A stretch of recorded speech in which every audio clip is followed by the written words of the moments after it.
Hello, everyone, and welcome to Super Switch Headz, the premier Nintendo podcast in all of the internet. My name is Matthew Stoner. My name is Patrick Nisley. My name is David Howe, and boy, oh boy, ladies and gentlemen, we have ourselves a very special guest this evening. Marlena Abraham has joined the show. How's it going, Marlena? It's going pretty all right. Excited to be here. Yes. Yeah, thank you for being here. You're here to talk about our main topic for today, which is all about how open world games tell stories through their design.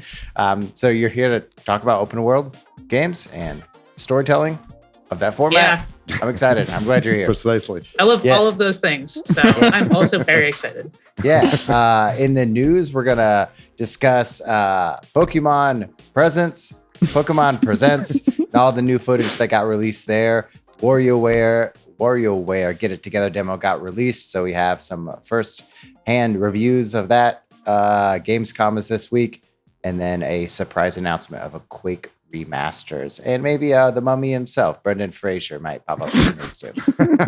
Who knows? Spoiler. Yes, he does. Before we get started, how's everyone doing? Yep, pretty good. Had a fun weekend. I did some nerding out this weekend. I actually went to San Antonio. And while I was there, I visited the Otaku Cafe, which is like an anime and arcade location, which was super fun. And I played Mai Mai for the first time. I know we'd been like talking about Mai Mai in the Discord a little bit and a lot of rhythm games. It was basically all just like rhythm games and fighting games, which a lot of there's lots of arcades that are like that, like strictly Japanese arcade games. But this was super fun, and I had a really great time. And I found out that I'm really good at Japanese arcade rhythm games, so I'm probably going to keep going back. Love a good rhythm game. Yeah, I had a great time. So it was definitely a fun weekend for me. Yeah, I'll go. I guess I'm doing fine. My son is finally in school, so I've been getting some things done, and that's been good. But unfortunately, regular listeners may remember I had some dental surgery about 2 months ago. One little part of it didn't take, so they're doing a revision surgery this Thursday. So knock on wood, they tell me this will go a lot smoother and quicker, and all that last time did not. So yeah, but pray for me, or send me your thoughts, not your prayers. I don't know. Yeah. Do you prefer thoughts or prayers or both? I'll take whatever you got. Okay. You know, Patrick, I think if you had just played Pokemon Smile for mobile platforms, you could have avoided this whole situation. If I had just used Pokemon to brush my teeth, yeah. What about you, Matt? How's your week going? It was good. I had a great weekend. I was at a wedding all weekend. I went to a Hindi ceremony. Wedding, oh, hell yeah. And it was great. It was really cool. It was like 2 days. Tons of great food. I ate really well, and I'm feeling very fat and sleepy. Very nice. Very good. Yeah, Marlena, how's your week been? Oh, it's ups and downs. The downs is that I had to bring my cat in for surgery. The ups is he's doing all right, which is great. And a game that I'm worked on is releasing tomorrow, so there's going to be a launch party. So like. That's exciting. Yeah, you're gonna have to social emotions. You're gonna have to tell us more about that. Yeah, maybe we can talk about because how you and Patrick know each other. Oh yeah. So we met at a class for narrative design and writing in games. Awesome. By a real cool lady, Susan O'Connor, who she's worked on so much stuff. She worked on like Far Cry 2. She wrote for BioShock back in the day. Like she's the lady that like. You're like, oh my goodness, it's the 9th hour, or it's the 10th hour. We're going to be launching this game and the story's all messed up. And you call in this lady and she fixes your story. Hell yeah. So she's super great. And she had this writing class and we ended up talking a bunch in that. Yeah. That's awesome. And maybe we can hear more about what you do, Marlena, when we get to the main topic. But totally. We'll do news and stuff right now. But first, before we even get to that, we've got some shout outs. Last week we talked about free updates and we managed to complain about free updates. Yeah, we which did. which generated some discussion in the Discord. Summer, Swampy Southpaw, DCD, The Huge, we all talked about games, and some other folks obviously as well. And then there's a shout out on our Instagram. Is that right, David? Yeah, SprawlXX2, who is our resident Instagram commenter, was just begging for that Legend of Zelda fanfic, which luckily for you, SprawlX, we are it's recorded. It's going forward. It's going to be happening soon. You're in for a treat. It's going to be very fun. So that'll be coming up in, I think, 3 weeks, something like that. That 2 weeks. Okay. Well, maybe I should edit it more than I have. Anyway, we've got some shows beforehand, maybe including this one. Anyway, but that's going to be coming out soon. And then also, Spralex said that because of us talking about it on the show, he started subscribing to Nintendo Force. And so cool. Glad you've been doing that. That's a great magazine. And I still would love to get the one of the editors from that magazine on the show at some point. So hopefully we can make that happen pretty soon. And I think there's one more shout out. Well, it's a person I already mentioned, but Matthew, I think maybe you should do this one. Man, this was such a nice gesture. I don't really know how to give credence to the nice thing. But Summer made like a supercut of me winking at the camera, to the tune of Steam Gardens. Yeah, it was very nice and wholesome. It was very nice, wholesome, and very horny. Let's all cut to the chase. Yes, this is who I am as a person. Just it's a very sexual video all the time. Yeah. It was just so nice. I don't know. Y'all are like content creators. It's always surprising when people like your stuff and like create and respond to the things and provide you like personalized responses to the things that you create. So I don't have a lot of words other than to say thank you, Summer, and very humbled by it. Yeah, I'm earnest when I say that, and I would be lying if I didn't cry just a little. I'll say what we all really, really want to say, which is everybody, please keep making more memes based on this podcast because it absolutely gives us life. Content creators love it when you make memes and like like that threshold when somebody cosplays a character that you made, like that's like a high goal for a lot of people. So Totally. like love that stuff. Well, we love to hear from our listeners, so please continue to send us things, comment on the show, that sort of thing. But also, we're doing a listener question episode next week, so please send us some questions so that we have some great questions to answer. And with that, we will get into all of the news and rumors for the week. This week, there was a Pokémon Presents event, as much as I want to call it presents. I don't know if this one had a lot of presents. It was a lot of footage of the already announced Pokemon Legends Arceus. Is that what we're calling it? Arceus, Arceus. You can't say Arceus anymore because it sounds like arse in England, and too many kids were making fun of it. But doesn't sound like arse in America, though. Yeah. No, I mean, it does here too. We just don't say arse for ass. Okay. Yeah. And Pokemon Brilliant Diamond Shining Pearl. I don't know. We're not. Marlena, do you like Pokemon? I enjoy Pokemon. I played Pokemon, like the card game, when it was 150 Pokemon. And since then, I have watched from a distance. Fair enough. With love and nostalgia. Yeah. We are a Nintendo podcast, but this is maybe one of our blind spots. So I don't know. What did y'all think about those games or anything else? They also talked about Pokemon Unite, which I know a lot of our listeners and Discord users are into. This coming to mobile on September 22nd. There's going to be crossplay. I don't know. Did y'all watch this presentation? Any thoughts on any of it? Yeah. I mean, you sound a little sour on it, Patrick, but I actually thought it was a pretty good presentation. They showed a lot of great stuff there. I thought Brilliant Diamond and Shining Pearl is looking a lot better than the last time they showed it. Graphically, they showed off like a ton of features from that game. All the kind of, because I played Diamond way back in the day on the DS when it first came out. And so all like the kind of mini games that were included in that game are all present here, and they seem to be really fleshed out, including the underground there's like a whole underground beneath the region that seems to be really fleshed out as well. So yeah, it seems like that is actually going to be a pretty good product there. You know, I don't know. I think it's a good thing that they're, you know, giving other developers these remakes instead of doing them in-house at Game Freak, because I feel, I don't know, it just feels like they're giving it a little bit more TLC than Game Freak does at this point. It's kind of just assembly line for them to do these remakes every once in a while. And then I thought, I thought Arceus is looking pretty great. I mean, maybe the textures don't look so great, but I don't know if you guys saw some of the texture work in that game. Not super good looking, but I mean, the game is looking really interesting, and I think you know, a Pokemon game where the Pokemon actually attack you, the human, is a pretty fascinating idea.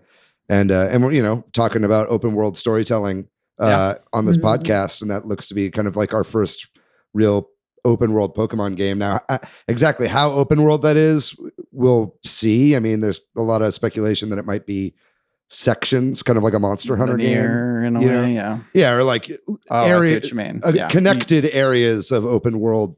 Right. You know what I mean? So we'll see kind of how it turns out, but I thought that actually looked pretty good. Out of all these games, that's the one I would probably pick up. Me too. I'm cautiously optimistic about Arceus. I think it's funny to make a joke about not a lot of trees, not a lot of stuff happening. It's like all over the place. Like if Skyrim can have like 20 trees, why does Arceus only have 4 or 5 in the background? There are surely more than 5 trees in that game. There's only 5. I counted them with all 5 fingers.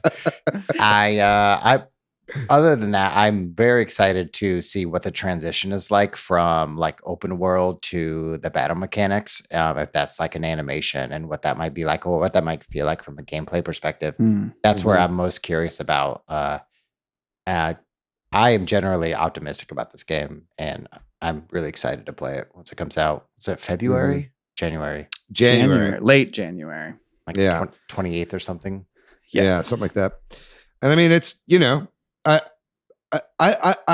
for one, am glad that it's still using a turn-based system for the battles, and also that it has battles, you know, unlike Let's Go or something like that. You know what I mean? Because they did just like throw balls at Pokemon at one point, and I was like, "Uh-oh, are there going to be battles in this?" And they went into detail on that, and it actually looks pretty good. And it's got like each Pokemon has like a strong style and an agile style for each of their attacks, so it seems like they're kind of spicing up the combat even a little bit there. So yeah, I think it looks pretty good. Did you see the trailer for this game, Marlena? I think I've seen bits and pieces on Twitter. I saw the tree commentary. That's something that came up in my feed. And I will say, as somebody who's worked on indie games in the past, trees are surprisingly difficult. So I will not throw shade on their tree game. But yeah, hopefully the trees throw shade on the people underneath them. Yeah, shadows are also difficult. Totally.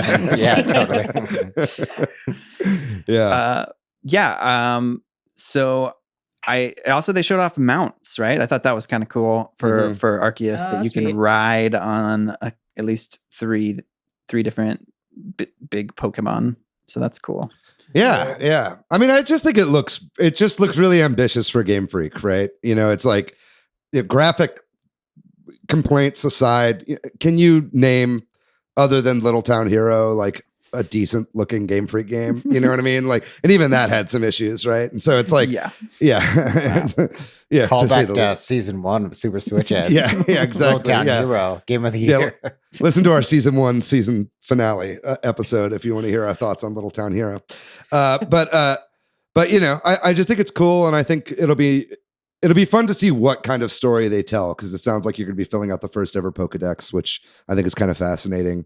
So yeah, I'm like you said, I'm cautiously optimistic, Matt. Yeah, it does sound, it's such a long and storied franchise at this point. Like, it's what, 25, 30 years old?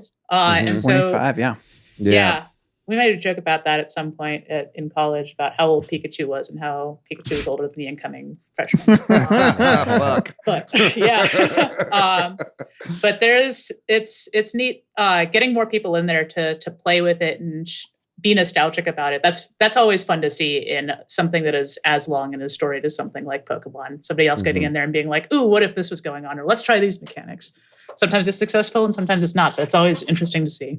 Yeah, good that they're experimenting. Well, moving on, there is a demo now out for the WarioWare Get It Together game. That game's coming out in just a couple weeks on the Switch. New WarioWare game. I've never played a WarioWare game before, but tried. Yeah, really. But I tried out this demo and I really enjoyed it. It's a pretty short demo, but I'm into it. And my son and I played it together, which was nice that you could play it 2-player on the demo. I wasn't sure if they would do that or not, but yeah. So this is out if you want to check it out. Did anybody here? David, obviously, looks like you have tried it. Yeah, I was playing it like an hour ago before I went to Target and had a shower. Sorry, it's a little bit of little bit of an inside joke from before we started recording. I apologize, but very inside. Yeah. I took a shower at Target. Is the long story short. Anyway, but no, it's fantastic, and it's just interesting how well it plays considering how big of a departure it is from the series up to this point. I mean, it's obviously still like hundreds of micro games, right? Like that's kind of, you can't make a WarioWare game without that being the kind of main conceit. But it's like, I think the idea that you're always controlling characters that are within every single game is very, very new to the series, right? And then, you know, there's something like 20 characters, or maybe it's less than that, maybe it's 10. But either way, there's a good number of characters, and they've had to design each of these micro games to work with all of the characters' different control methods and play styles. Ooh, that's ambitious. Yeah, so it actually works really well. And so I was really impressed to see that happen. And I'm really glad they put this demo out, because I was like, I don't know, I'm such a huge WarioWare fan. I've played all of them since the original on Game Boy Advance, and so it's like I was hesitant when I heard about that, but playing it now in the demo form definitely like solidified the buy for me. How was the co-op, Patrick? Did you enjoy it? Yeah, very much. I mean, I think it's this way playing it solo, but it's very frantic. And you know, it drops a random character on you, and you know, as you talked about, they have different control schemes, and so there's a lot of yelling, but fun. You know what I mean? A lot of, no, you have that guy push B, whatever. You know, like which I yell at my 6-year-old a lot when we're playing video games, but whatever. It's fun. It's fun. It's called CPS real quick. But no, I think it also, like, I was planning to get this game already, but it's definitely like, oh, we're gonna have a lot of fun playing it together, because I think, don't quote me on this, but it seems like you can play most modes, if not all of them, 2-player locally. Yes. Yeah, so that's pretty cool, because you know, games where we can play it together is always better. Yeah, and then it seems like they have additional games that are in it that are bigger than just the micro games, that are up to 4 players as well. Unfortunately, it seems like there is 0 online multiplayer in this game. That's correct.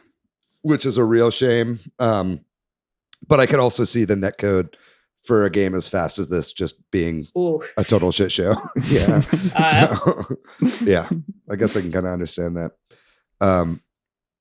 Matt, are you interested in this game at all? I am. I'm going to play the full game once it comes out. Yeah. You played the demo yet? No, I didn't have a time. I was at a wedding. Come on. I was celebrating love. I don't got time for WarioWare. Dude, vows are so long. I don't know how they are at Indian weddings, but you can take your Switch with you. Yeah, exactly. Excuse me. Excuse me. I'm playing WarioWare. Yeah. Man, Patrick, we got to give you a WarioWare education here pretty soon, because there's I understand there's some brilliant games in that series. Like pretty much every WarioWare game is like an A+ game, and you would enjoy all of them, especially Twisted, which is like the unsung hero of the WarioWare games. But we'll talk about that later. All right. Well, then we should move on to if listeners may recall, I don't remember when this was, a year ago, there was this Fortnite Among Us controversy first came around, when there was some sort of fan-made mode in Fortnite that kind of mimicked Among Us. But now there is an actual Epic developed mode called Imposters, where basically it's Among Us. They got very similar maps. I've seen like side by sides and that kind of thing.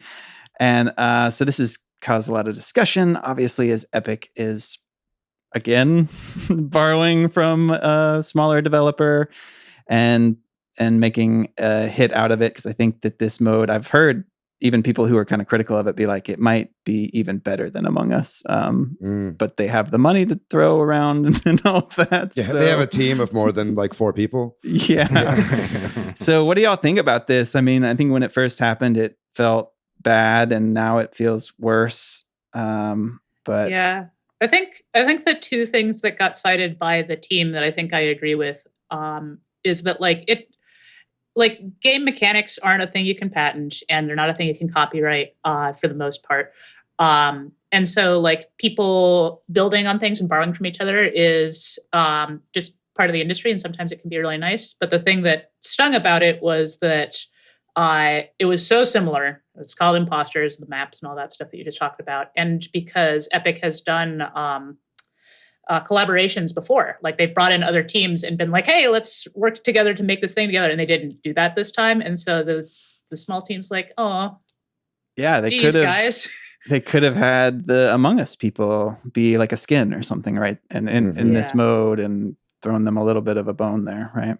Yeah. So I don't blame them for being peeved, frustrated, unhappy, all those negative emotions. I think that's because well they done. had reached out to Epic about a collaboration, right? Did I understand that sure. right? See, I don't know. I understood that the Among Us developers had reached out to Epic about a collaboration, and then Epic kind of decided to just do this on their own without them, which is extra skeevy. Yes, if that is the case, and I might be wrong there, but it's like, so that's unfortunate, and it's like, and it's, I mean, let's be real, Among Us is not an original concept, you know what I mean? Like, it's built on a bunch of other stuff too. Yeah, like I used to play Mafia in high school, you know what I mean, like with cards and shit. It was basically Among Us without tasks, right? And so Werewolf, it's like, Werewolf, exactly. And so it's like, you talk about not being able to patent game types, like they kind of did that too. But I mean, like they really did take everything from like the individual tasks and everything like that, which is kind of unfortunate. That having been said, though, I have heard that it is very good. and it's even better than it's Among a shame. Us, so, I guess. I don't know. Yeah. So you have to think that like the Among Us developers, like, this sucks, but like they're also like, I think people will still keep playing Among Us, and sure, Fortnite is free, but it's also Among Us is so simple and it's so quick to start, and it's only $5. It's like, I don't think Among Us is going anywhere anytime soon. I think it's like, it's not like a Fall Guys or something. I feel like Fall Guys really fell off. But like Among Us seems to be still going like pretty strong. So I'm not too concerned, but it just is a little shitty. Yeah. Epic. What are you going to do? We're going to talk about more about them. Epic a little bit more. So The Verge, which is a gaming, well, it's more than a gaming website, but their gaming part of it put out a big long list of some interesting stuff that came out of the Apple versus Epic lawsuit, which it's been a while now, but I think there's just been a ton of documents that people have finally kind of gone through, and they put out like a list of like a bullet point type list of a bunch of the more interesting facts that emerged. There's so many industry things that got revealed in this lawsuit that it's really fascinating, and there's a ton of really interesting ones. And if there are any other ones y'all saw, but one that sort of jumped out at me and I thought was interesting was that Epic has been trying to get Sony to put games on the Epic Store, and I think they've been trying to get lots of people to put games on the Epic Store, right? Mm-hmm. But that they offered them like $200 million to get PlayStation games on PC, like 6 games or something like that is what they were trying to get. Obviously, I don't think that happened, but just the kind of deals that you're seeing being potentially made. There were a lot of interesting things too, I guess, about like Apple allowing certain companies to not pay the full price to be on their store and stuff like that, which I think is I guess that part of the reason why Epic was so pissed off about the microtransactions? I think so. I think it's Netflix and maybe some other people have like arrangements with Apple to not pay the same amount of revenue, 30%, which I think is the Sure. standard God. one. It's just like the oil barons. Like there was back in the day. Sorry, this is going to be a brief tangent, but like back in the day, Please. railroad companies cut sweetheart deals with like the big oil barons to say like, "Hey, you guys can go on our railroads for cheap," and they drove everyone else out of business. And so it's happening here. History. It's time is a flat circle. Sorry. But also still fuck Epic too, right? Yeah, both of them. Screw both of them. Marlena, you're talking about the history, like the groundbreaking antitrust lawsuits for against Standard Oil. Yes. Yeah, I am. Yeah. Good times. Matt just said that so he could give our listeners something to Google. Yeah, that's great. I don't know. That kind of Please, goes Matt. off the next thing because corporate structure is really interesting to me, especially like how big things are. And like Standard Oil is like fucking huge. It's so big. Right. Yeah. And one of the things we learned about this was like how big Tencent is. And I know we always make fun of it in about every episode, but there's in one of these lawsuits, it says that Tencent generated more adjusted gaming revenue than EA, Activision Blizzard, and Nintendo combined Yeah. in the year of 2019. Which is like, And that's through all of 19.4. their pillars, right? So that's like, Movies. movies, entertainment, and software, hardware, stuff like that, right? Mhm. Yeah. Yeah. We, So they- we think of big they're companies, but huge. we don't always think of them, right? Is that kind of the Yeah. point? Mega conglomerates. Yes. I mean, it's just hard to, it's Tencent at this point feels like just an arm of the Chinese government at this point. You know what I mean? Like, and I hope I'm not like, I hope that's not terrible to say, but it's like, it's they're just with all the incredible like censorship like laws out of China and the way that a lot of their corporate structure works, it just doesn't surprise me that it's just like this mega corporation. It very much reminds me of like the beginning of the movie Dread. Anyway, it's like giant cities. Anyway, but yeah, no, this stuff is really fascinating, and it's like, and again, this is stuff that like nobody was ever supposed to see. It's like this Apple versus Epic lawsuit, mixed with like the Giga Leak from Nintendo and like all this stuff. Like the past year has been a really illuminating year to kind of like see a lot of how the sausage is made in the gaming industry. And it's really fascinating if you go digging and know what to look for. Just to see some of this stuff is like kind of mind blowing to think about it in business terms. Yeah. Games is bigger than movies these days by like Yeah. a big chunk. Especially with I'll have money COVID. Go somewhere. Yeah, especially with COVID. Yeah. Well, this week is Gamescom. So actually, I think when this episode comes out, Gamescom will have already started. There will have been a couple of events at the very least. Gamescom is the gaming convention that happens in Germany when it happens in person. But like last year, this year is all online. And I think you can go to their website and like register. And I think it's free. And all this stuff will be, streamed and all that kind of stuff. And I'm sure a lot of it's going to be mirrored in various places. So that's worth checking out. There's going to be a number of gaming announcements and that kind of stuff. Not a lot of Nintendo specific stuff, but a few things. We'll talk about that. But there's going to be like an Xbox showcase, though they said there won't be anything new. Y'all interrupt me if you ever want to. But We Jeff- never want to. No, your beautiful voice. We would never do that to you. As I Jeff interrupt you. Keighley. It's Jeff Keighley is now involved in Gamescom. Apparently, He has been. He has been. Okay, well, maybe he's just really pushing opening it. night live. Yeah, Really yeah. pushing That's it kinda this his year. thing. And so he's been teasing a lot of the things that are going to get announced, and there are a few things relevant to the Switch. There, in particular, the new Teenage Mutant Ninja Turtles game. It sounds like there's going to be some news that's been talked about for the Switch. And David, of relevance to you, Super Monkey Ball, the Banana Mania game that you're excited about. They're going to We can off- check it off, ladies and gentlemen. We mentioned Super Monkey Ball Banana Mania once this episode. You were waiting for it. Take your shot. He said that there's going to be like a mystery character added that is going to surprise everybody. As you'll know, recently they've been adding in the dude from Yakuza. They added in the character from Jet Set Radio. So I don't know who this is going to be. My bet is on the dude from Shenmue, Inside a Ball. That's my guess. Maybe Billy Hatcher. I don't know. We'll see. Maybe Mario, for all I know. It's probably Sega though. Either way, that's very exciting. So yeah, I think next week we'll probably be talking more about what happens at Gamescom. But if you're interested in that, go check it out. I hope they announce some characters for Nickelodeon All-Star Brawl. They are.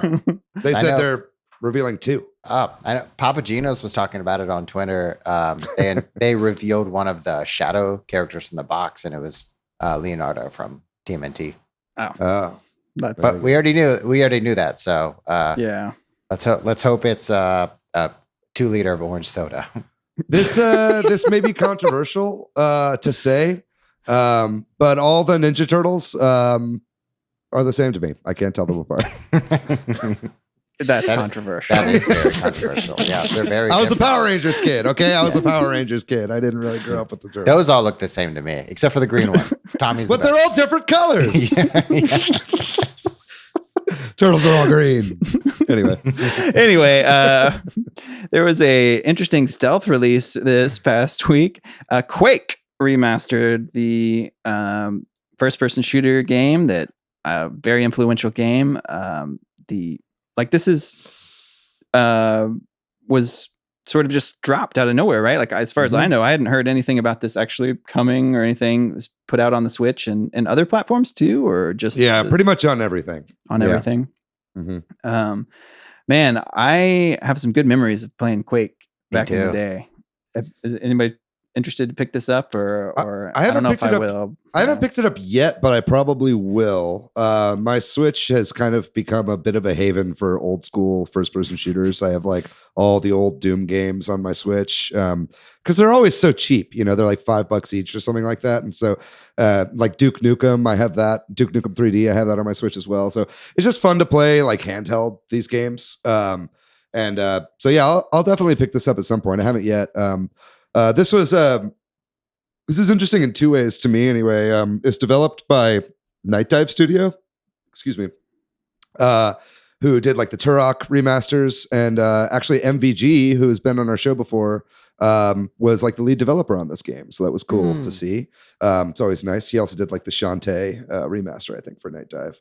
And then also I just find this interesting because, Microsoft kind of said that they would be focusing mainly on Game Pass, and this is id Software, which is owned by Bethesda, which is now owned by Microsoft. So it's just interesting to see Microsoft properties still coming to the eShop. I don't know that we'll be getting too much beyond old games like this. Like it definitely seems like this is kind of a niche thing, but this is obviously something that came to Game Pass for free and is on the eShop, but definitely worth checking out, I think. I'm just waiting for Heretic and Hexen. Yeah, Heretic. Yeah. I feel like Hexen is coming also. I feel like I saw something a while ago about Hexen, but I might be wrong. There was like a spiritual successor to Hexen.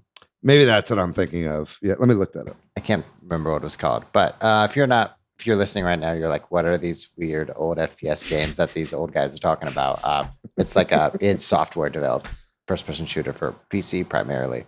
I think they have N64 ports too. I think it's Apocryph, or is that how you pronounce that? It's like Apocrypha, but without the A at the end. Anyway. All right. Heretic and Hexen, baby. Let's go. Raven. Come on, cowards. Yeah, whatever. Oh, Raven. Yeah. Next topic. Today is August 23rd, and today is the 30th anniversary of the Super Nintendo launching in North America. So we were talking about Pikachu being 25 years old or whatever. Pikachu can rent a car. The Super Nintendo is now 30 years old. So what do y'all think about that? It just means I've been playing Super Nintendo since I was 3 years old. To Marlena's joke about renting a car, I want a Photoshop of Toonces driving a car, but instead of Toonces, it's Super Nintendo. It's Pikachu with Super Nintendo. So that's cool. Happy birthday. Pikachu was never on the Super Nintendo, actually. Yeah, okay. Unless you count the Super Game Boy. Could count technically. All right. And then in our last bit of silliness Happy here. birthday, Super Nintendo. Yes. Thank you. Birthday. Thank you. Best In our system of all time. There was apparently some sort of fan meet and greet that some fan paid for to meet Brendan Fraser of the Mummy fame as The classic. Classic film. Yeah. Who's also in The Mummy too. okay, of the Mummy 2. He was also Not the Dark Universe Mummy. No, way different.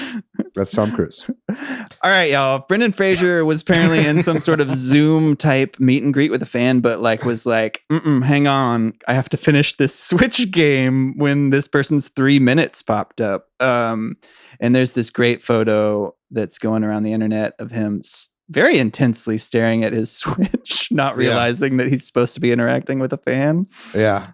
Wonderful. Of note, he has stuck on a sticker printed out with a label maker that says Frasier on the back of his Switch, which I find to be very adorable.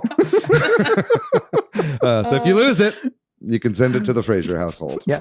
That also means that I'm thinking that Brendan Fraser plays Switch with other people named possibly Brendan Yeah. or other generally probably play Switch with a bunch of other There's people. another Switch around there that has somebody else's name with a label maker on it. Yeah. Well, we all know what this really means, and it's that Brendan Fraser listens to this show. That's right. Which, Brendan, if you're listening, which we know you are, you're very loved. I love it. Where's George of the Jungle 2, Fraser? Let's Very bring specific Heretic and Hex into the George of the Jungle universe. Most ambitious crossover of all time. Right? Yeah. Move over, Endgame. All right. Well, that does it for our news and rumors segment for this week. We're going to take a very brief break. And when we come back, we're going to talk all about open world games and how stories are told in open world games.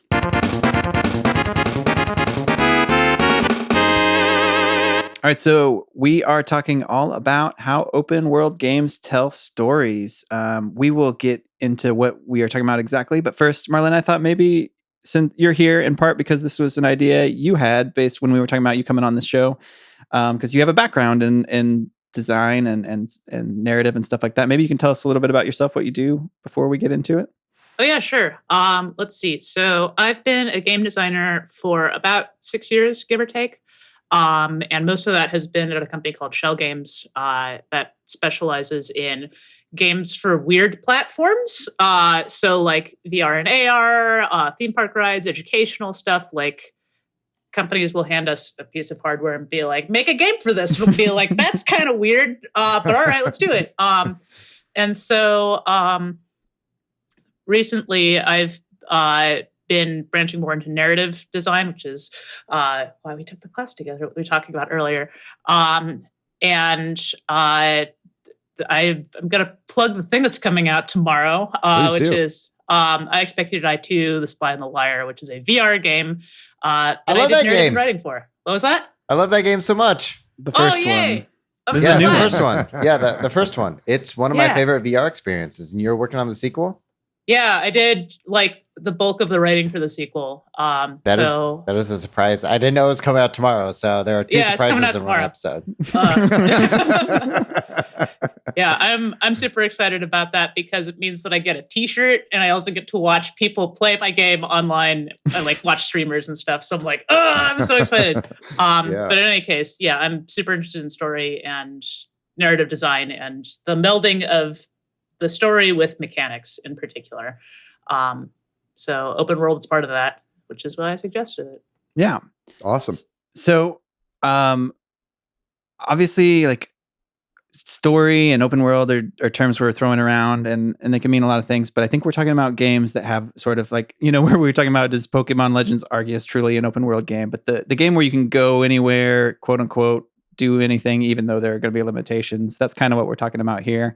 Mm-hmm. And how they tell stories, or if they do successfully tell stories, because a lot of them maybe don't. And that's what I think is interesting when you give the player all that agency. How do you tell a story, right? That's kind of what we're digging into. And I think honestly, a lot of open world games aren't known for having great stories. There are some exceptions there, but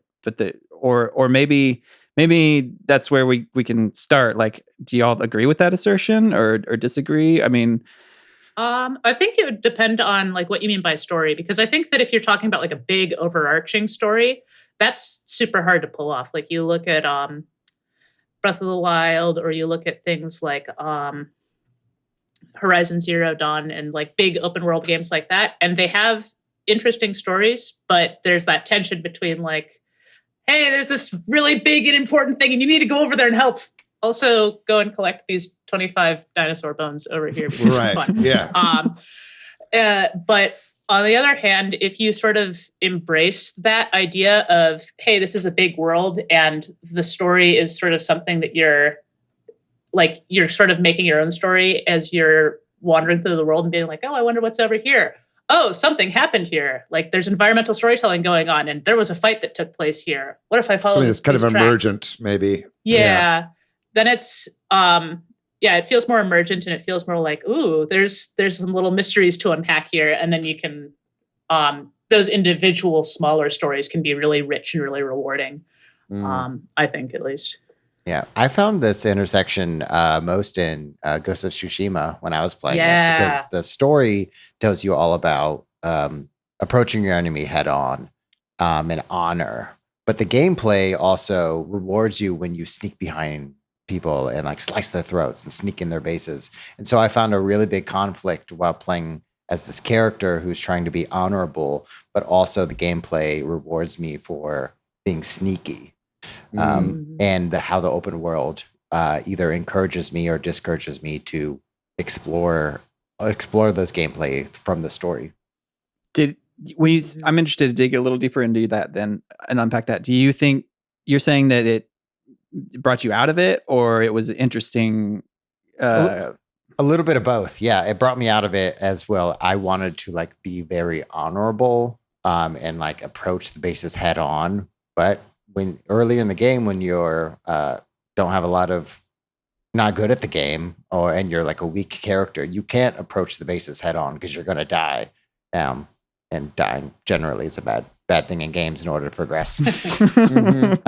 So there was a conflict where I actually had to be sneaky, which is contrary to what I felt what was the character was wrestling as from a story perspective. Yeah. I think I'd take a little bit of issue with the conceit that open world games generally don't have great stories. I think because I can think of a lot of examples of open world games that are very narratively focused. You know, the Fallout games, Skyrim, for instance, the Elder Scrolls games are all like very steeped in story. I mean, it was, a lot of people would probably disagree with this, but I personally loved the story of Cyberpunk 2077. I thought that handled its linear story really, really well, while also filling out the world with a lot of side quests and stuff like that, and then adding to the story in that way. It made me learn about all these characters past just the main storyline.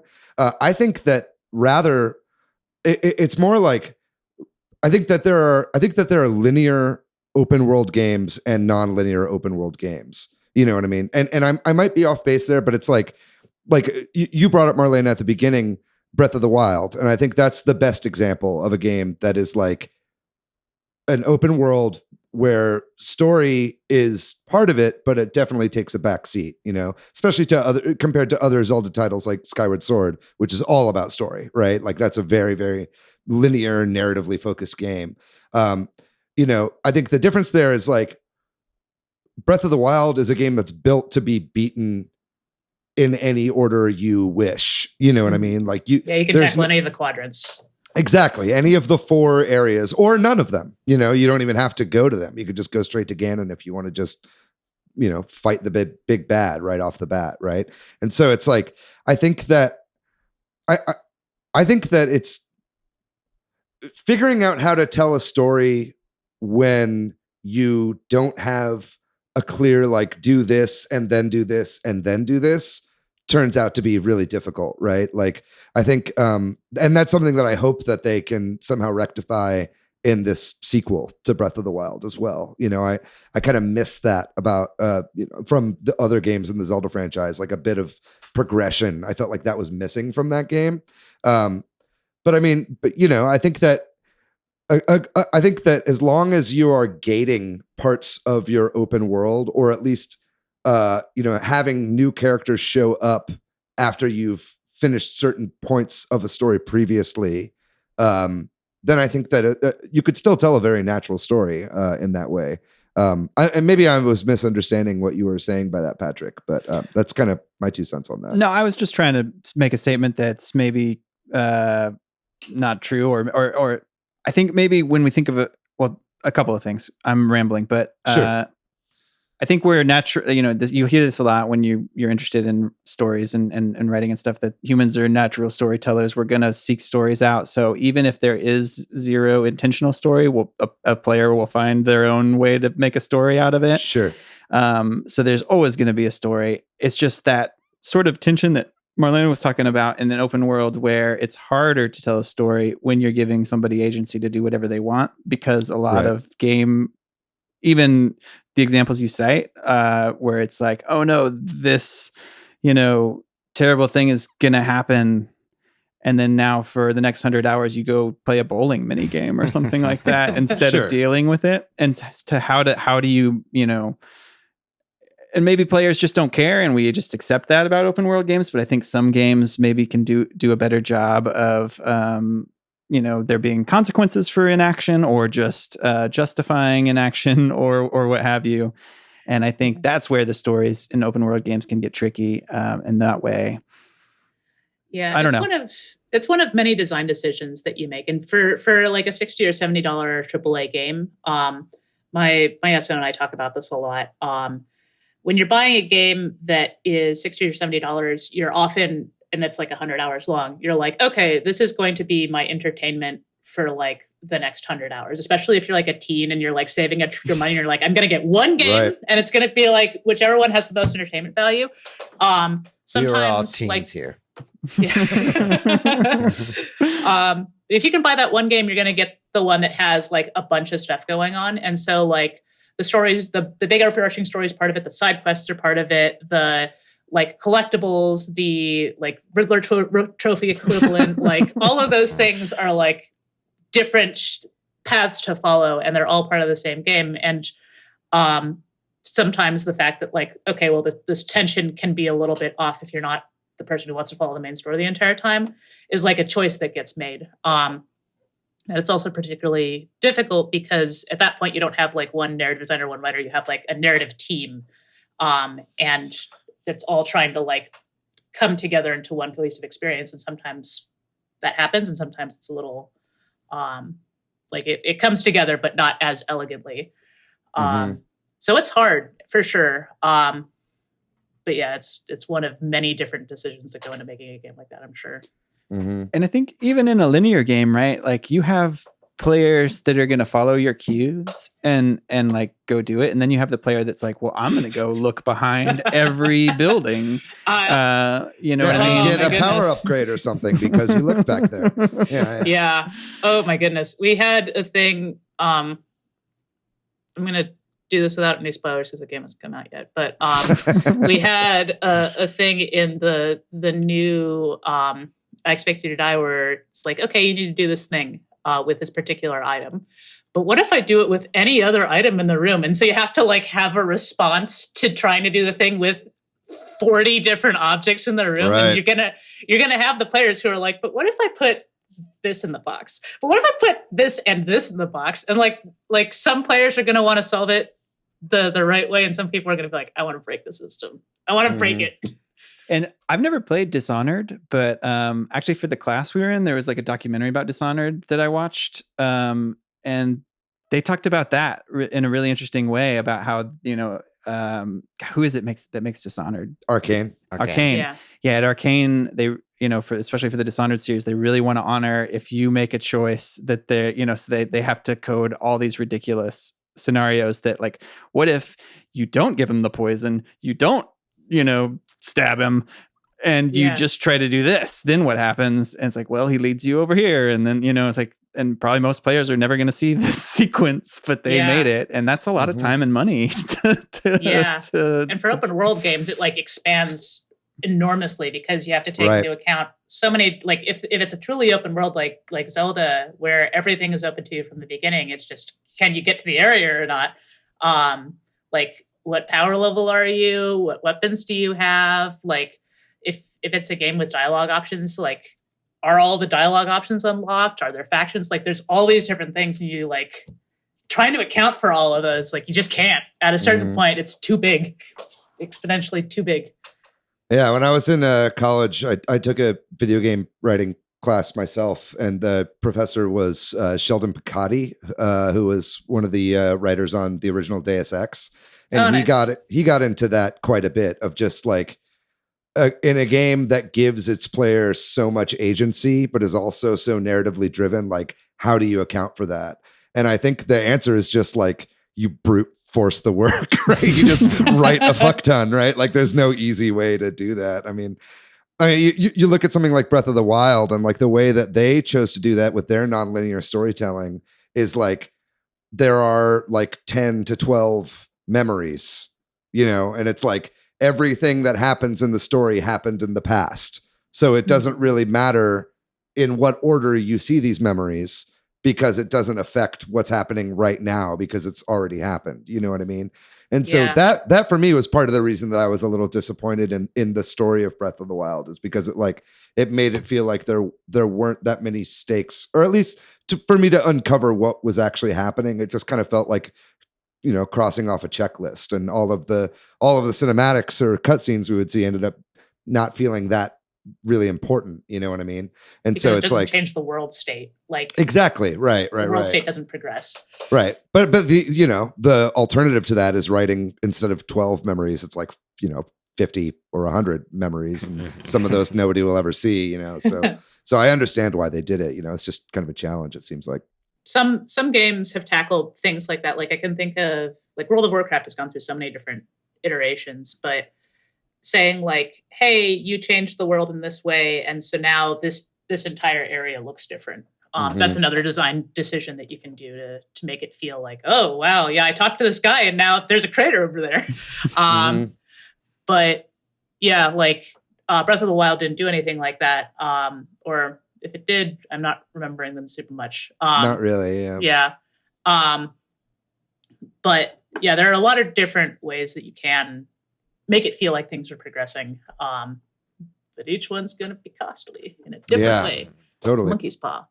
And I think, what were you going to say, Patrick? I was just going to say, I think I remember reading about, specifically when we were talking about Breath of the Wild, about some of the design choices of trying to, and I think this is something we've talked about previously, maybe, of trying to nudge a player a little bit to follow a path, even if, there might be some player that, sticking with Breath of the Wild, jumps off the Great Plateau and heads right to the castle, or heads in this weird direction, but they strongly suggest you go to one of the villages, right? And then the way the world is kind of shaped, I think it's to try to lead you to the why can't I think of their race? The fish Sidon, the Zora race. Yeah, like the way that, I don't think that's the way I ended up going, but I think there's a good percentage of players that, because of the design of the world, then go to that as their first divine beast and that sort of thing. And I think a lot of these games are built that way. Like, I mean, a lot of the, like thinking about Skyrim, it sends you to the first village, and then you have an encounter with, that kind of just the way they design which encounters you're likely to first have kind of shape your experience. Subnautica does that too. They'll be like, I see that you have reached the top of the tech tree where you currently are at. We're going to send you a radio beacon, and by that radio beacon, there's going to be something interesting. And even though it's an open world game and it's like 2 kilometer by 2 kilometer, you can sort of, that the designers are nudging you to a particular direction because it's like, ooh, there's a wreck off in the distance here, and ooh, here's a drop off, and ooh, a cave. I wonder what could be in there. And so it sort of, like you said, leads you through organic like level design and environmental storytelling to like go the way that the designers want you to go. Right. Yeah. I don't know. I think it comes down so much to personal preference on what a player wants or how they want to design a game, because there's obviously so much freedom in being able to play a game in whatever order you want, but I think it's also, I think some people like to just have their hand held, what I mean? And it's like, and like, I think like in those Bethesda games, Right. it's like you beat a quest in your main quest, a mission in your main quest, and you're not going to unlock the next quest until you beat that one. You know what I mean? And like, yeah, you can go and do any number of side quests that you want, and they're not going to affect the main story. You know what I mean? Those kind of action RPGs all kind of do it the same way, right? But it's like that seems to me like the tried and true way of like telling a cohesive story in an open world environment. Definitely, if you want to do something that's more emotionally like has beats and is going to bring you through an emotional journey. I can follow sort of a 3-act structure or something almost. Yeah. I think what those games do well too is, or specifically like Skyrim or whatever, where you can design your own character. You can pick what race and gender and what have you. And then I think that then you, as some players at least, might just run off, like you're saying, David, and have their hand held and follow the main quests. But some players might kind of ignore that and just engage with the side quests in, through that filter of their character. And you can get a ton of hours out of that game and ignore the main quest, just because there is such robust side quests. And I just think get married and buy a house. That's what my sister does in that game. Yeah. In the last episode, where Dylan was talking about how he played Fire Emblem and like how he chose the characters who they would end up with and marry. It was just based on his feelings towards these characters. And Patrick, as you're talking about how a player plays the game, it's totally up for interpretation how that player experiences the game, and in turn, the story plays out or interprets the story. Mm-hmm. Mm-hmm. Yeah, and it's so lovely because that is on such a gradient. Like there's so many different gradients that you can, like as a player, you can say, I want to have something that's going to challenge me emotionally and make difficult choices and stuff like that. Or you can be like a friend of mine who's like, I do not want to make any choices. Tell me a good story and have mechanics in there, but just I want to experience the emotions, but I don't want you to make me make choices. That's what's so lovely about games. There's so many different knobs that you can tweak on the design side, just with story, not even getting into mechanics or art style or genre or anything like that. There's so many different ways that you can tell stories. And it's really exciting. We haven't found them all yet. There's so many out there. I was just thinking about, like, we're talking primarily about these big open world games like your Skyrims, your Fallouts, your Cyberpunks, and your Breath of the Wilds. But there's also like smaller scale open world games. And I'm reminded of games like Dead Rising, that you get to explore like a shopping mall, and you have all these choices to go through all these stores to make these weapons in order to progress. But the main driving factor of the progression is time. You are timed, and you have a specific time to get through the whole game. I don't see that much anymore, probably for various reasons and different changing and gaming ideas or gaming design. But like Dead Rising, I remember wanting to explore the world, but now that I would think about it more, and I've been thinking about Dead Rising over the past few weeks because I'm nostalgic for it. That's why I'm bringing it up. Is that like a game gives you like 60 minutes or 90 minutes of game time, quote unquote game time, and you are forced to progress through the game in that allotted time. Otherwise, you die or lose or have to continue. I don't see that often too much in like a smaller open world type game. Time's a really interesting factor. My SO and I have been working for a very long time on an indie game. And one of the discussions that we go back and forth on a lot is the concept of like, is time continuously running, or is time something that chunks along when you do significant stuff? So you could like put down your controller, go to a coffee shop for 3 hours, come back, and time hasn't progressed.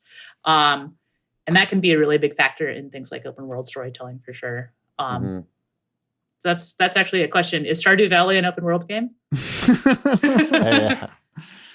Kind of. Yeah. Yeah, I guess so. Yeah. Yeah. It's like time is progressing, same way. Like time's gonna happen, things are gonna happen whether or not you're there. Yeah. You can choose where to go, what to do. I think it kind of comes back to like the reason that we don't see games like that anymore, Matt, is kind of what you were talking about earlier, Marlena, is like nowadays it's like, especially since it feels like every big game that comes out is an open world game these days. You know, it's like people drop 60, 70 bucks and they don't want a 90-minute experience that they replay. You know what I mean? They want to like be able to like live in that world for a really long time. It's like people have this kind of, we've done an episode on this as well, but they have this kind of like cost value analysis when it comes to how much time they can sink into like a story per dollar. You know what I mean? And so I think that's kind of toxic in a way, you know, like for games, it limits the kinds of games we can make because that's kind of the expectation of AAA games these days. But just, I think that's why we don't see like Dead Rising style games like that anymore. Like Star Fox, right? Like, you know, that's a game where it's like you go through one path and then you play it again. You go through another path and, you know, obviously that's not open world, but yeah. Patrick, you were going to say something earlier. What were you going to say? Oh, I think it was just, and there might be a good winding down thought too, but just kind of piggybacking on something that was said earlier, which is that I think why this is an interesting topic to discuss of story and open world games is because even though it, like, you know, I made that assertion about they're bad and you clearly called me out as that's not true, but like, I think it's like in general games are still sort of figuring out how to tell stories well. You know, that we've talked about this on the podcast and we talked about this in that class a lot of how gaming is still a relatively new medium compared to other mediums. And obviously gameplay is kind of a more important factor than story, but people love story. And so I think, you know, open world games are still figuring out the best way to do this. And I think that's why this is an interesting conversation, is that, you know, as certain games do a really good job at this or do a really good job at that aspect of it, it's really interesting to see where they might go as maybe developers get better tools to have more branching paths or fewer, but it feels like you have more agency or that kind of thing. I don't know. You know, that's where I think this is an interesting discussion. Yeah. And like the game that you were just talking about, whose name I've already forgotten, where you're going through the mall and you have a timer. Dead Rising. Dead Rising. Yeah. Like, maybe you don't see a lot of those right now, but then like, in 5 years, some indie developers like, man, I really like Dead Rising. What if we make a game that's an homage to that? And now I love it. Let's go back to the mall. And so now you have like people who have the tools and the access to make something on an indie level for like a couple $1 million as opposed to like 60 or $100 million that would be at AAA level. Like that's becoming more and more of a thing. So who knows? Part of that conversation that you're talking about too, Patrick, about how games are like a new medium and they're still figuring out how to tell stories. I think it's a even more complicated than that, because it's like, you know, I'm a filmmaker and it's like, we have it pretty fucking easy, right? Like, you know, it's like straight up, like you just, you know, like pretty much every movie, even like the most art house, obscure, weird movie out there is still going to basically follow story structure, you know, that film has just been doing for 100 years. You know what I mean? And it's like, and you can really kind of just make a, you know, bunch of images that are just not connected and whatever. Right. But it's like, still there is going to be a story being told there. And it's like games are just, it's just cracked so wide open. And it's like, there's a million different ways you can tell stories in games. You know what I mean? It's like not, you know, movies are like as linear as you can get, you know, it's like A, B, C, D, and then you're done, you know, and games, like game designers, like, you know, work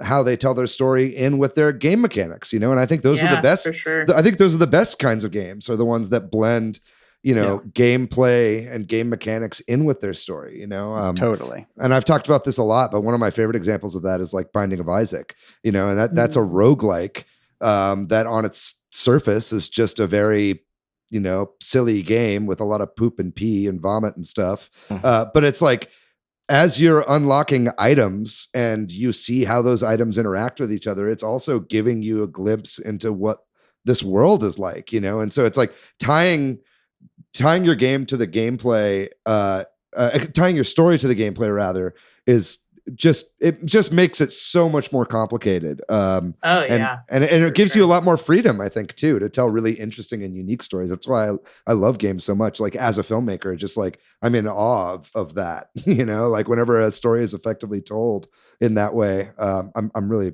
I love that. Totally. Yeah. I really love, like, as somebody who's never made a film and has never written a screenplay, I really enjoy films, and I'm also extremely jealous of how streamlined the process seems to be.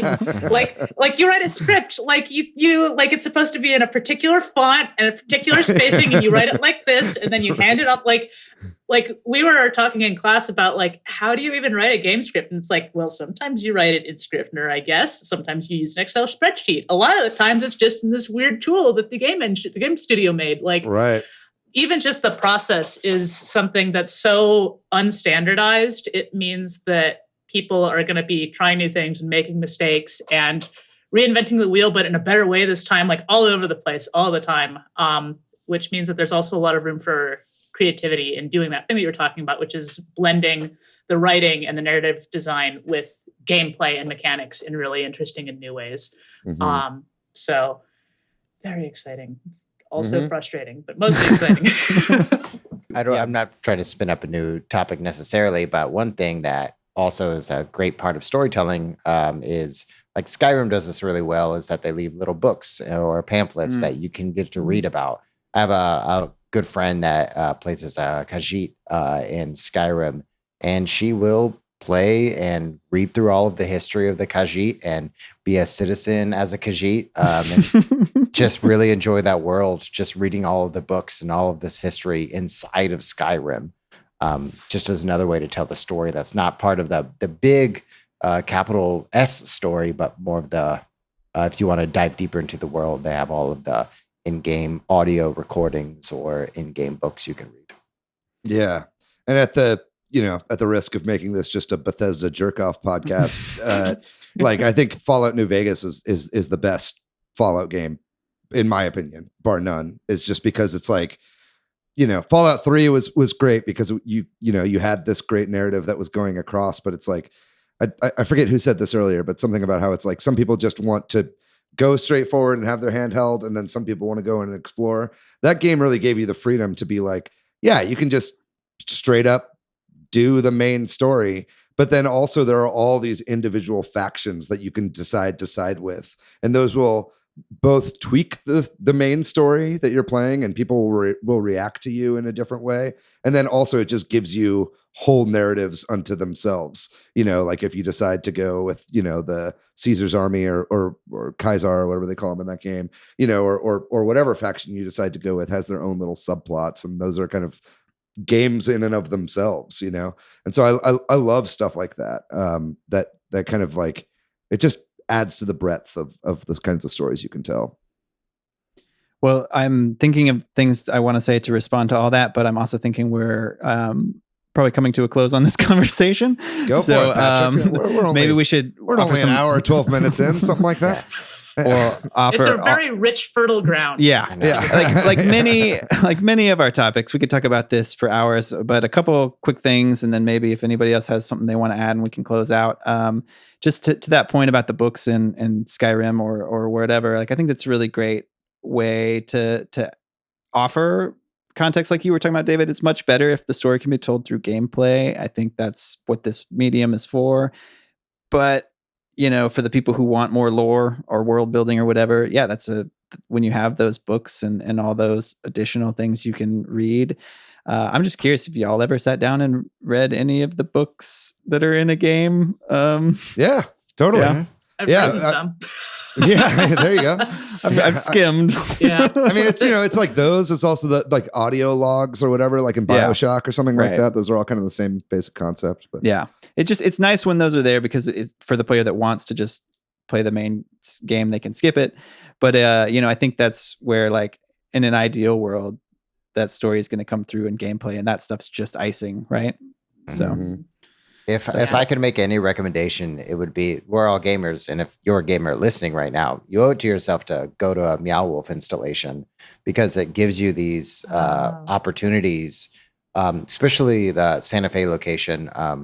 The Vegas location also presents you with these, but for like the Santa Fe location, you're reading about the story and figuring out how these art worlds are connected, but you can also go into one of the narrative characters' bedroom and read their journal.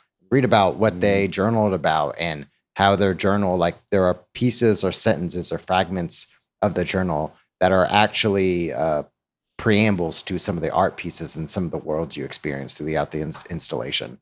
So cool. I never made that connection to how I play as a gamer, but going through like a physical world that's kind of video game-ish to figure out if I want to spend more time in the lore and the world. Meow Wolf really unlocked that for my brain. nice. Bloodborne's the one that I always cite. It doesn't really have, like, the whole point of that game was to have the feeling of being part of something big and epic, but you can't quite see into it. I think the creator was like, yeah, I was reading like fantasy books when I was a kid, but I didn't really know English yet. And so I could kind of grasp that big things were happening, but I couldn't really put my finger on exactly how. And I wanted that feeling, but in a video game. And so you get that. You get like big portentous things are happening. You get like little, like on items, like little descriptions of like these tears were used to cleanse penitence of this particular kind of blood plague, and you're like, what? Blood plague? Penitence? What's going on here? And it just gives you like a little tiny glimpse of the keyhole of this bigger world. So that's the one I always cite as having fun little readables. Nice. That's fun. Marlena, do you have open world games that you might recommend or that you enjoy? I love Breath of the Wild. I like it a lot. Yeah. Okay, that's it. Yeah. We've never heard of that. Yeah, we've talked about it for so long, but nobody here's actually played it. I've been playing a lot of Subnautica lately, and Subnautica 2. I've actually, like, it's my sister somehow got my mother after the last game my mother played was Myst, and Let's go. Yeah. Big but she used to really like video games, then got busy. And my sister was like, you should play Subnautica. And so now we've all been playing Subnautica, which is fun. Highly recommended as an open world game. But yeah, I don't know. Whenever somebody says, name a thing, I'm not. That's hard for sure. Yeah. Well, I think unless there's something anybody wants to add real quickly, we can close out this segment on open world games, and we'll take another very short break. And then when we come back, we'll talk about all the games that we've been playing recently. This week, my wife hasn't been feeling well, so I've been playing a lot of video games with my son after he comes home from school. So that's what we do together. And we played a lot of Mario Maker 2 in particular. And I'm pulling this up to remind myself, but we kind of got into the versus mode because my son has made so many Mario Maker levels. He filled up his account. I stopped him from using mine because I was like, I want some empty spots on here. And he's working his way on my wife's account. So we ranked up her versus account to be this week, which was a lot of fun. When it works, right? Like when the netcode is good, that game is so much fun to play. Yeah. And then I wish it was better, but yeah.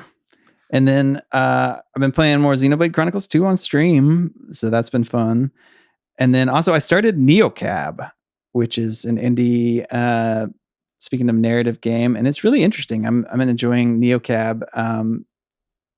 I don't know if anybody's played this, but like it has this really interesting mechanic where you make dialogue choices. You're basically like an Uber driver in the future where there's automated cars that are kind of squeezing you out of your job. And and it has this really sort of interesting emotional choice, kind of like you were talking about with Ghost of Tsushima, where you feel like you're supposed to maybe make it, just kind of puts you in this conflicted space of like, I think, should I make an emotionally like accurate response to this person because they're making me angry, or should I try to quell it? And like almost every dialogue decision is kind of like, do I be emotionally honest or maybe too emotionally honest? And it's really interesting because I think I have the tendency to want to make the safe choice every time, and I don't know what that says about me. Like avoid the conflict. But anyway, that's what I've been playing. Cool. I'll go next. I've been playing one game, and that was on an airplane, and that game is Chrono Trigger. Still at it. Still at it. Still great. One thing that I missed, I was playing it on my iPhone on the plane, and I missed the Switch is so nice because you can turn it off and like suspend. Yeah. But I was always scared about losing my save, and I had to like have the save spot stress of like, oh, the plane is landing. I am literally getting off in 30 seconds, and I need to find a save spot. Yeah. So that happened a few times. Yeah. I've been dealing with some save spot anxiety as well on some of my games. But yeah, I'll say what I've been playing next. I did try out that WarioWare Get It Together demo, and I loved it. It's fantastic. I can't wait to try it with multiple people. I just can't wait for the game to come out. I think it's really fantastic. I don't know, Patrick, who's your favorite character to play as in that? Well, like Wario is the easiest character to play as. So like, Yeah. you know, so that I'll be curious to play as more, but what's the name of the alien? Why can't I think- Orbulon. Yeah, Orbulon is Yeah. maybe my favorite to play as. Yeah. Cute.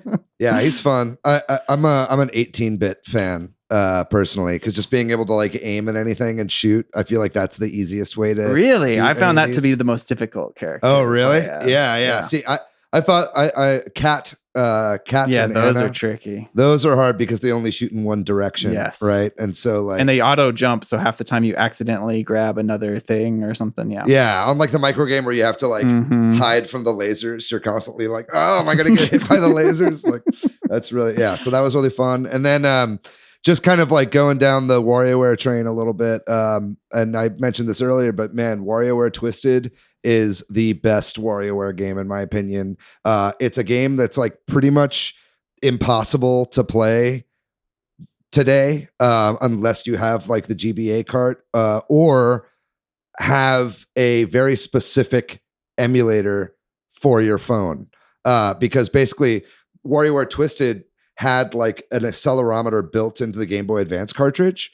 So basically the whole game is played, you like twist your system like this. I think I've talked about this on the podcast before, but it's been a while, so I'm saying it again. And basically, if you buy like the My Boy emulator for phone, like you have to like pay money for like the expanded version or whatever. But that will give you gyro control, which basically is just for this particular game. And it really makes WarioWare Twisted like the best mobile game of all time, in my opinion. Like it's just like they should just port this game to phones because like it works perfectly on a cell phone and is so much fun to play. It's my go-to cell phone game. I was on a car ride when I was just sitting there for a half hour and I was just like playing it in the car and it was so much goddamn fun. So I really recommend checking out WarioWare Twisted, and I really hope that if they do eventually bring Game Boy Advance games to the Switch, that they bring that one over because it would work excellent on the Switch with the gyro. So that would be really great. And then other than that, I've been continuing to play Samus Returns on the 3DS and I beat it. So Congratulations. Jordan Willis, if you're listening, I will now, after several years, give you your copy of Metroid Returns back for the 3DS. We just need to make a coffee date and I'll pass that off to you. But yeah, Samus Returns is just an excellent game. I really ended up enjoying it quite a bit. It makes me want to go play another Metroid 2 remake and see like how that game is different, like how they interpreted the Game Boy game. Clearly like there are a lot of creative liberties taken when porting from an original Game Boy game. But it's fantastic, and I'm going to keep on the Metroid train. In fact, I think this Wednesday when this episode comes out, I'm planning on starting to stream Super Metroid. Just kind of going through the Metroid games in order. So if you're interested in that and you're listening to this on the day this comes out, check out my Twitch channel. I'll be playing some Super Metroid tonight in the future, which is now the present. What about you, Marlena? What have you been playing recently? Oh my goodness. Well, most recently, I said at the very beginning of this that I had to this past weekend was a lot because I had to bring our cat to the hospital, and so I was like, I'm feeling sad and tired and worried. Friend, please come over and play a game with me. And she was also kind of sad and tired, and she's like, what if we played co-op game? And I'm like, good, co-op game.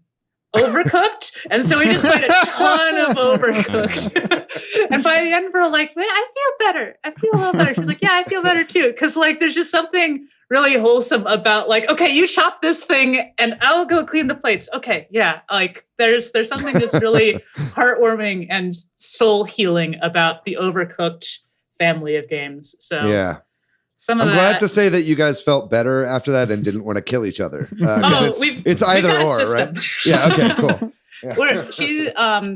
She and I play a lot of co-op, or our game group together plays a lot of specifically co-op games. Like Spirit Island is another one. That was a board game. I don't know if that counts, but sure. That's a fun co-op style game. And then I guess a lot of Hades, a lot of Subnautica recently.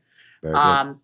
Because I love to not play video games for half a year and then suddenly be like, I need to play these games until 2 a.m. It's a funny thing. A lot of game designers will be like, yeah, I play fewer games now that I'm in games. And so those were the games that were like, I need, give me these games, please. After a drought of being like, I don't want to play any. This is my day job. Yeah. I've downloaded Subnautica multiple times, but I've never taken the plunge. No pun intended. But I definitely need to at some point. It sounds like you recommend it very highly. I enjoyed it a lot. It gave me all of the things that I needed at the time, which was a light story with a mystery, and also oh, I can make my base pretty. And if I go over here, I can discover this other thing that will make my base even prettier. And also horror elements. So all those things together was mwah. Just nice. this was made for me. Marlena, I know you talked about this at the beginning of the segment, but you talked about I think you should die. I expect you to die too. Oh, yes. I didn't know it was coming out tomorrow, and I'm sincerely very excited to play it. It's one of my favorite VR experiences, an escape the room game. But it's so clever and so funny, and the writing is really fun too. Oh, I'm really happy to hear that, and I'm this is, I think, the first, I worked on a lot of experimental games and a lot of games that I can't talk about because they're for a client. So this is the first big game that I've worked on that I can point to and be like, I made that. And so I'm I hope it's good. I hope people like it. So let me know what you think. Yeah. Listen to the next episode. I'm sure Matt will give his honest opinion. This game was terrible. The first was so much better. It's the thing with making a sequel. It's not as big of a franchise as something I don't know, try making a Halo sequel. But oh boy, we didn't talk about that in today's episode, but there's a lot of fraught stuff going on over there. Yeah, but there's always something that's fraught with making a sequel. It's trying to stay true to the original while also growing. So hopefully we hit that in a nice way. But you'll have to let me know. Awesome. All right, well then that does it for this week's episode. Thank you so much, Marlena, for joining us this week. We really appreciate it. Thanks to MilkyWay.co, who does our website. Thanks to Corduroy, who does our music. If you're looking for me, Patrick online, I am most places PDYX. Hey, I'm Matthew on Twitter, MATHYOU. I'm pretty much ever on the internet at Monolith Fiji. And what about you, Marlena? Where can people find you online? Usually, it's like on Twitter at Marlena Abraham, Marlena Abraham, and my name is uncommon enough that that's just me everywhere. Awesome. That's the dream, right? Yeah. Thank you, parents. Very good. And yeah, make sure you check out that game coming out tomorrow. I guess yesterday. If you're listening to this podcast on Wednesday. So that'll be really great. And then, of course, if you'd like to find our show on social media, we are at Switch Headz on Twitter. We are at Super Switch Headz on Instagram and Facebook. And then, of course, make sure you join our Discord, ladies and gentlemen. We've got longtime listeners of the show that are finally joining the Discord, and they're being like, oh my God, I can't believe it took me this long. That's okay. If that's you, just join up. Don't be afraid. Well, we'd love to have you in the Discord. It's such a great community. And join our Facebook group as well. And we'll have links to both of those in the description of this episode. And make sure you subscribe to us on YouTube. We're doing the video versions on there, and I think we're getting better at video every week. So make sure you tune into those and shoot us a subscribe and like all our videos as well, if you wouldn't mind. And then other than that, ladies and gentlemen, thank you so much for listening to this episode on how open world games tell stories. And what a fascinating discussion. Thanks again, Marlena, for joining us. I had a great time. We're going to be back next week with our listener question episode. So if you've had questions you've been wanting to send in, now is the time. Now is the deadline. Doesn't matter if they're stupid. If they're terrible, we just won't say them. You're not gonna lose out on anything. It's a Win-win. Yeah. Yeah, it's fine. We'll do our best to answer as many questions as we can. So that'll be next week, and then following that is the fabled Legend of Zelda fanfic audiobook from my 4th and 5th grade year. That's going to be fun. So make sure you listen to that one. We love you guys very much. Stay safe out there. Get the vaccine if you haven't yet. Boosters are coming up, y'all. Fucking, if you've missed out on the first 2, what are you doing, man? We're already moving on to number 3. So join us in the Bill Gates microchip emporium. And we'll see you guys next week. We love you very much. Have a good one. Bye-bye.